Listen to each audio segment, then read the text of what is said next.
Whew, it's been a long night. I haven't slept. I literally just took some, stuff to help me sleep, and I got a phone call, and this is a big break in the case, very big. As you know, yesterday, Charlie Kirk's life, he was taken from us for having a difference of opinion, and many people wondered, is this an inside job? What's going on? People don't know anything about what's going on. People waiting, trying to figure out what's going on in the news.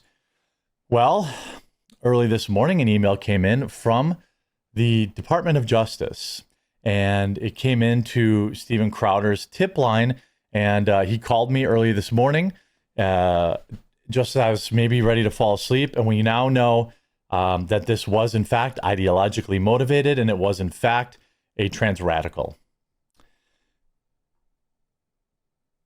These people are coming into our churches, our schools, our conventions. We also know the weapon that he used. It was a 30-06. He or she used. I assume it was a male.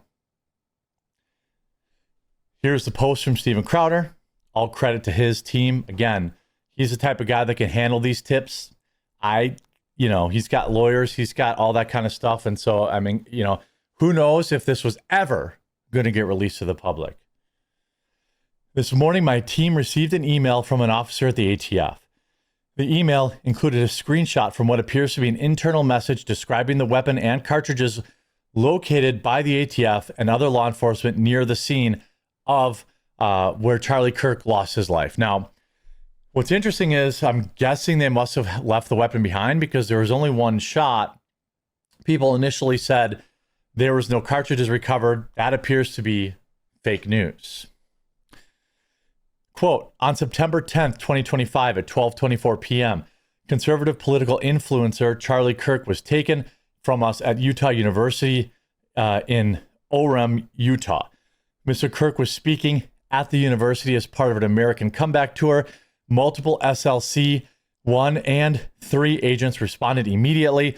The suspect fired one shot from an elevated position on a rooftop in an adjacent building on the campus, and surveillance video shows the suspect jumping off and fleeing the area on foot. So we now know we have some surveillance footage. And I'm going to be, as soon as I can get my hands on that, I'm going to share that. Again, make sure you're on both of these channels because I'm publishing alternating videos here because it's hard to keep up with all the news that's breaking. ATF and other law enforcement have located an older model imported Mauser 30-06 caliber bolt-action rifle wrapped in a towel in a wooded area near the campus. So he had it wrapped in a towel and he ditched it. The location of the firearm appears to match the suspect's route of travel. The spent cartridge was still chambered because it was bolt action. That's how they got it. In addition to 3 unspent rounds at the top feed of the rounds of the top feed magazine. All cartridges have engraved wording on them expressing transgender and anti-fascist ideology. An emergency trace has been submitted by ATF SLC as working leads generated by this trace. The firearm and ammunition have been taken by the FBI for DNA analysis and fingerprint impressions. Upon completion of forensics, the firearm will be disassembled for additional importer information. Multiple people of interest have having contacted or detained because of eyewitness testimony and review of the video footage. The primary suspect is yet to be identified. ATF is assisting in the investigation with multiple other federal, state, and local partners, and the case is co-led by the FBI and Utah SBI. And here is the screenshot.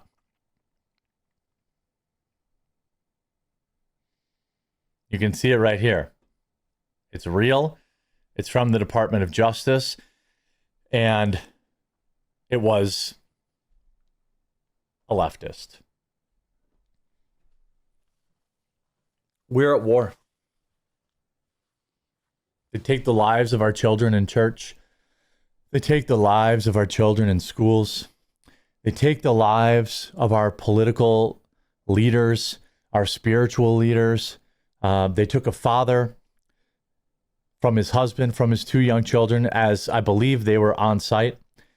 And all because people want to believe that biology is real and that there are only male and female.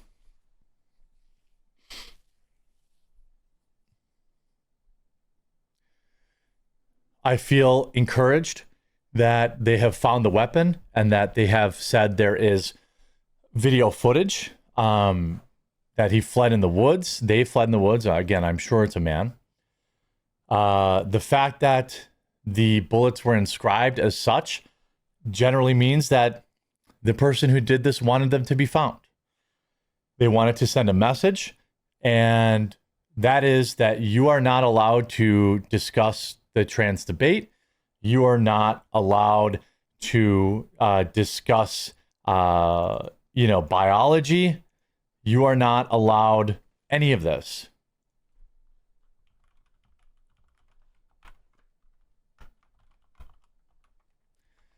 You are not allowed to have an open debate. You're not allowed to have, I mean, this is an attack on Christians, an attack on conservatives, on Americans, on common sense.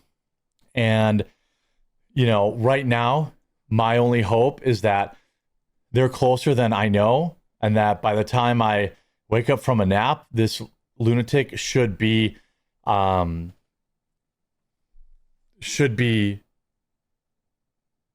arrested. Hopefully will be arrested. I mean, I hope they put out a huge reward, multi-million-dollar reward. And, absolutely thankful that some brave person inside the ATF shared this information, because I don't think we ever would have gotten it. I don't think we ever would have gotten it. This is the Democrats making. They have created an army of killers, of people who have no value for life. They have no value for decency. They are mentally deranged, and they are taking our lives. I don't know what the solution here is, what's going to happen even an hour from now. But I want vengeance, legal vengeance. I want the people that perpetrated this rhetoric, that drove people who are already mentally ill to do this. I want accountability. I want CNN, MSNBC, and all the pundits that they have to have accountability, because this is a monster of their own making, and it has been set upon the American people, set upon exclusively Christians and conservatives.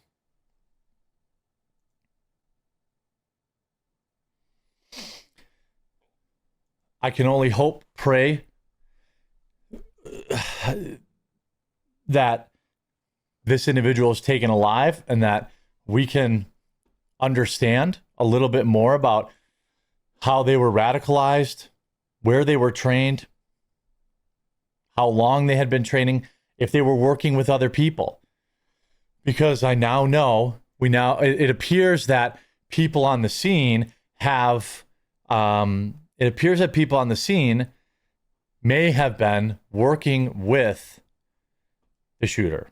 People cheering when Charlie went down. People posting on X with seemingly prior knowledge that this was going to be happening. I want to know how we got here today outside of what I already know. And that is, of course, that, the media has fomented this.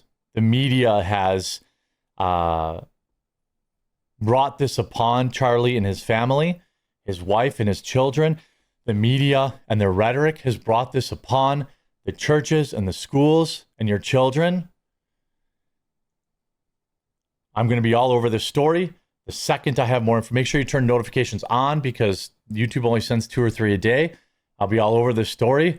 And I'm off to make a pot of coffee right now. And I will report more as it becomes available.